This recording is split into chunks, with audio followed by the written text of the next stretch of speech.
Christian, a real true Christian, or you are a conservative, Stephanie White said you are not welcome to watch this team any longer. I got to tell you, this is the worst look the Indiana Fever have had since Caitlin Clark arrived. That's the head coach of the Indiana Fever telling Christians and conservatives they aren't welcome. Not in a private conversation, not in a leaked text message, but publicly and on the record to the paying fans who spent the past year helping build the league's entire economic foundation. The fallout has already been significant, and I covered this story in a video on the Matrix and Road show yesterday. I did a video on the Matrix and Road show yesterday. That boycott, that game had 1 million less views, 1 million less viewers than the very last CBS game before it. The game that people said, oh, well, I don't think fans are really going to tune out. Yeah, compared to the previous game, 980,000 fans decided not to watch. A boycott can be done. He's not exaggerating. According to his argument, the Matrix and Rose show boycott had a real impact, with the CBS broadcast drawing 980,000 fewer viewers than the previous one. That's not a small difference. It's nearly 1 million people choosing to spend their attention elsewhere. The WNBA spent more than 2 decades trying to attract mainstream audiences, and just as it finally gained that level of visibility, a coach publicly made remarks that, according to critics, signaled to a large portion of those fans that they weren't welcome. Great business, the Indiana Fever, and your coach gave the middle finger to millions of new viewers and fans and merchandise buyers, etc., etc. And here's my issue. A lot of people will say, well, trade her out of Indianapolis. It's going to be this way with every damn team in this league. It's the league. The league. Stephanie White made those remarks yesterday, and within hours the Indiana Fever's social media pages turned into a battleground. It wasn't driven by bots or anonymous trolls. It was filled with posts from fans sharing photos of their Caitlin Clark jerseys, ticket stubs, and hotel receipts from trips to Indianapolis. These were people who had spent real money supporting the team and felt the coach had told them their values no longer qualified them to be fans. According to this perspective, the business implications are enormous. The Fever sold out games this season for the first time in franchise history, while local restaurants near Gainbridge Fieldhouse experienced major revenue increases on game nights that hadn't been seen in years. Much of downtown Indianapolis' hospitality industry benefited from the new audience that one player helped attract. The commentary concludes by arguing that Stephanie White alienated many of those supporters, despite the fact that 3 of her players had just been named All-Stars. But yeah, right there, Caitlin Clark, Aaliyah Boston, Kelsey Mitchell have all made the team as All-Stars right here. Let's see this little video that the Fever put up. Caitlin Clark, Boston, Kelsey Mitchell. This is how you bring the roof down. oh, sidestep Clark, set, Clark with the ball on a string. Like a globetrotter from another stratosphere. Caitlin Clark, Kelsey Mitchell, and Aaliyah Boston were all named starters for the 2025 All-Star Game. That announcement should have been a celebration, yet it's now unfolding amid a public relations controversy surrounding the Fever. Critics point out what's missing: a response from the front office. So far, there has been no public statement, clarification, or visible effort to address the situation. Team owner Herb Simon has not commented publicly, while the Fever's official social media accounts continue posting promotional content as if nothing has changed, even as the comment sections remain filled with heated reactions and debate. Wait for the day Cece is playing somewhere else. Only Stephanie White could turn a team with 3 All-Stars into a 7th seed. Fire that pathetic coach Stephanie White. How the F is she still defending Alyssa Thomas? Wow.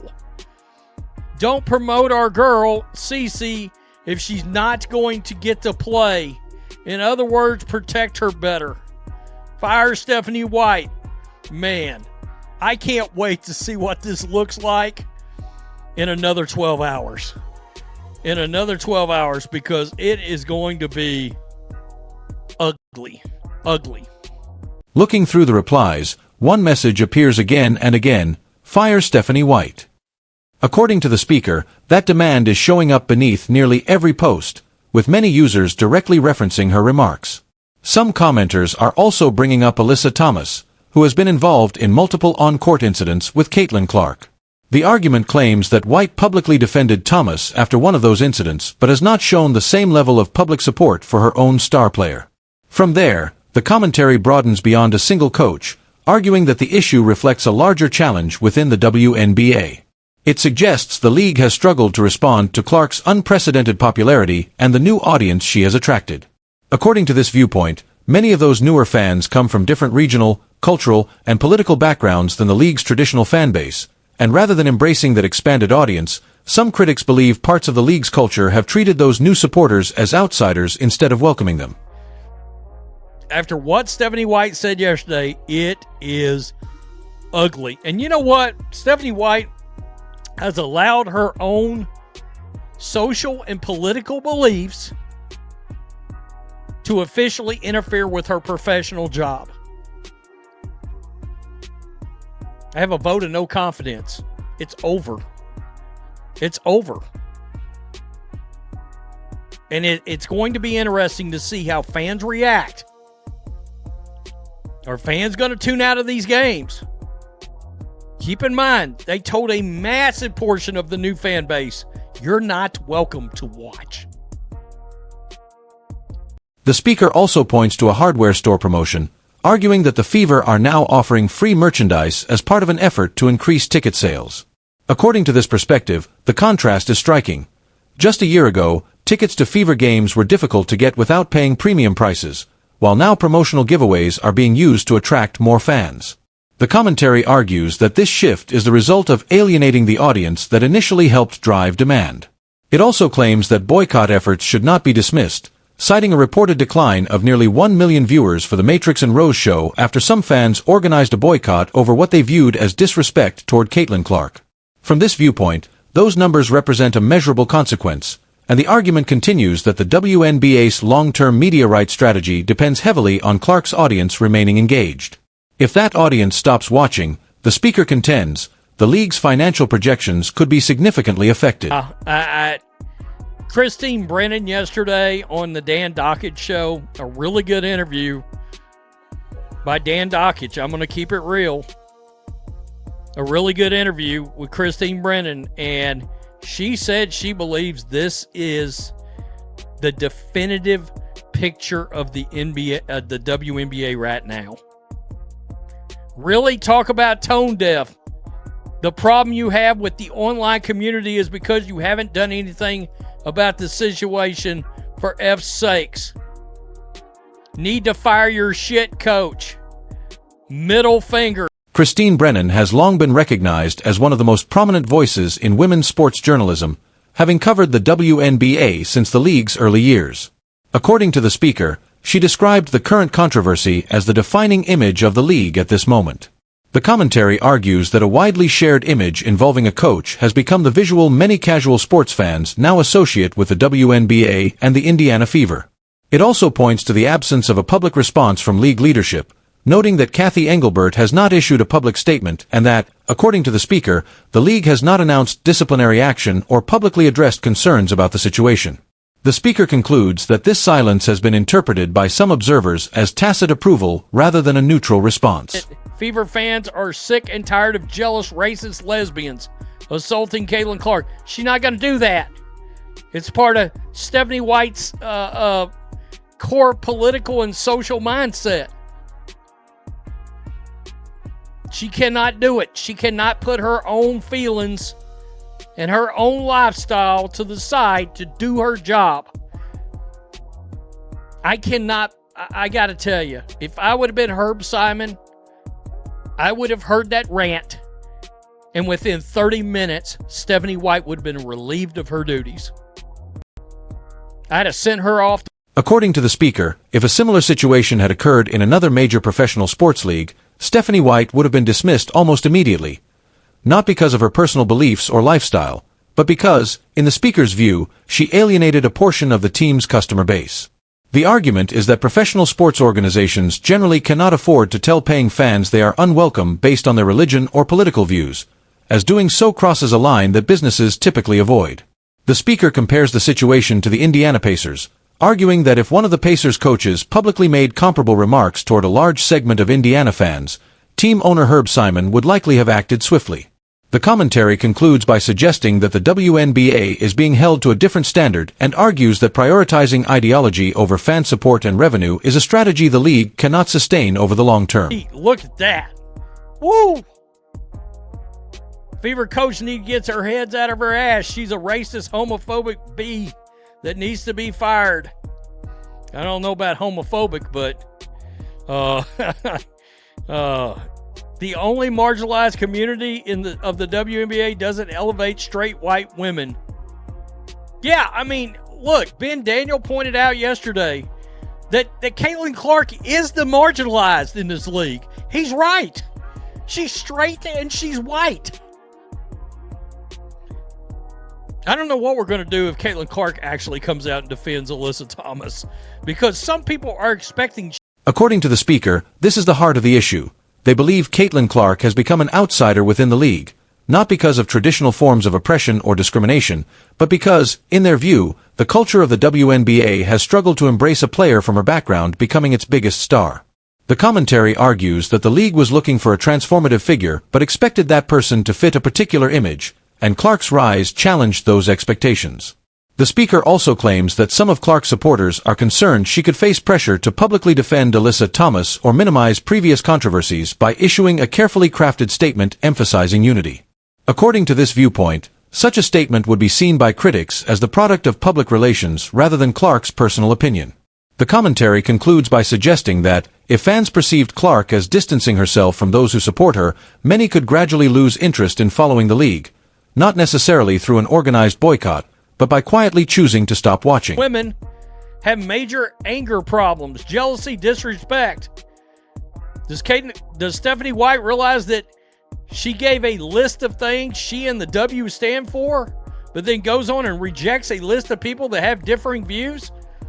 Yeah, if you're politically middle center to right, and you're and or a Christian, they told you not to be a fan. Understand that the coach told you not to be a fan of the team, that you're not a real fan. According to the speaker, many fans invested thousands of dollars and countless hours into following women's basketball after Caitlin Clark rose to prominence at Iowa. They learned every player on the Indiana Fever roster, purchased league pass subscriptions, traveled to away games, and became dedicated supporters of the sport. The commentary argues that those fans now feel they have been told their support is unwelcome unless they meet certain political or social expectations. The speaker contends that the situation could have been avoided by simply allowing Clark to focus on basketball, protecting her during games, building the team's offense around her strengths, and embracing the attention and success she brought to the franchise. The commentary concludes by claiming that, instead, the organization chose a direction that has created unnecessary division, characterizing it as a form of self-inflicted damage to the team's momentum and public support. Now, your coach, your franchise is destroying women's basketball. Right here, I mean, a lot of people tagged. She is tagged. This is tagged. Right here, Stephanie White's rant is tagged on these posts. It is, boy. And what is this? Gamecocks? I mean, they're 8-up with South. Look at that. They're 8-up with South Carolina. Boycott. According to the speaker, the new collective bargaining agreement, CBA, which brought significant salary increases, improved travel conditions, and other long-sought benefits for WNBA players, was made possible by the additional revenue generated during Caitlin Clark's rise in popularity. The commentary also argues that the league's multi-billion-dollar media rights agreements with ESPN, NBC, and Amazon were driven by the television ratings and audience growth associated with Clark, convincing broadcasters that women's basketball was a worthwhile investment. From this perspective, the fans Stephanie White criticized are the same supporters who helped fuel the league's recent financial growth and the increased earnings players are expected to receive. The speaker contends that, rather than appreciating those fans, The league has created an environment in which some supporters feel their values are unwelcome and believe they risk being labeled unfairly if they criticize how Clark is treated on the court.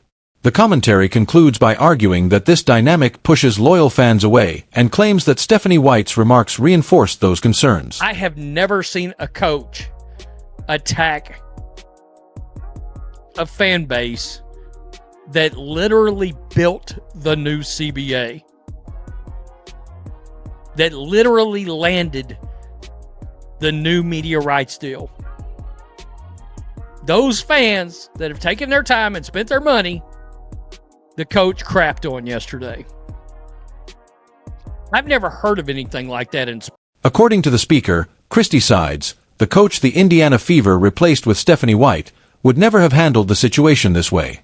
The commentary acknowledges that Sides had shortcomings, including a stagnant offense and questionable rotations, but argues that she never alienated the fan base or made supporters feel unwelcome because of their beliefs. The speaker contends that Sides understood her primary responsibility was to coach the team and manage the roster, not to weigh in on the political or ideological views of ticket buyers. They further argue that some fans are now looking back on the Christy Sides era with renewed appreciation, suggesting this reflects dissatisfaction with Stephanie White's leadership. According to the commentary, when supporters begin saying, "Bring back the coach we wanted fired just a few months ago," it signals that confidence in the current coach has been seriously damaged. Boycott.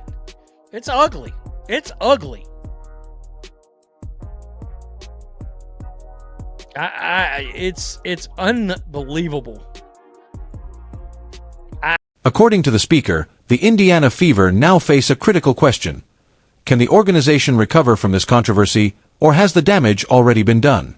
The commentary points to upcoming promotional events, season ticket renewals, and corporate sponsorships, arguing that these business relationships could be affected by the ongoing public debate. The speaker contends that sponsors partnered with the team because of the visibility and marketability brought by Caitlin Clark, and suggests they may begin questioning their investments if the controversy continues. The argument extends beyond the Fever, claiming the WNBA's recent growth, media rights agreements, and long-term financial projections depend heavily on maintaining Clark's audience. According to this viewpoint, if a significant number of fans stop watching, the league's momentum could suffer. The speaker places responsibility on Stephanie White and criticizes the Fever's front office for not responding publicly, describing the situation as a failure of leadership. The commentary concludes by warning that, unless team owner Herb Simon or league officials take action, the controversy may continue to grow. It ends by asking viewers whether they will keep watching Fever games or believe this controversy has changed their support, encouraging them to share their opinions in the comments, like the video if they believe the coach's actions warranted dismissal, and subscribe for future updates.